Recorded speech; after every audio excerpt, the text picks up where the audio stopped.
ಸೂರ್ಯವರ್ಧನ್ ತನ್ನ ಸಾಮ್ರಾಜ್ಯ ಉಳಿಸೋದಕ್ಕೆ 3 ಭದ್ರತೆಗಳನ್ನು ಆಯ್ಕೆ ಮಾಡಿಕೊಂಡಿದ್ದ. ದೊಡ್ಡ ಗೋಡೆ,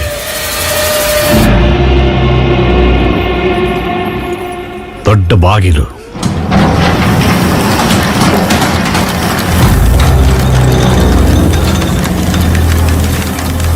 ಇವೆರಡನ್ನೂ ಕಾಯೋದಕ್ಕೆ ನಿರ್ದಯವಾದ ಸೈನ್ಯಾಧಿಪತಿ ವಾನರಂ.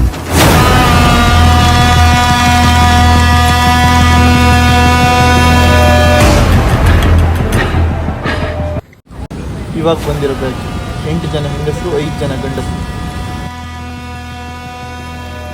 ಈ ವರ್ಷದ 17ನೇ ಬ್ಯಾಚ್ ಟ್ರೈನಿಂಗ್ ಆಗ್ತದೆ.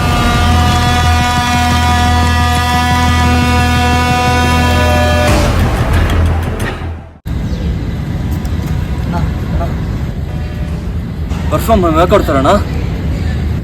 ಇದೇ ಪ್ರಶ್ನೆ ನಾನು 4 ವರ್ಷದಿಂದ ಕೇಳ್ತೇನೆ, ಯಾರು ನನ್ನ ಹತ್ರ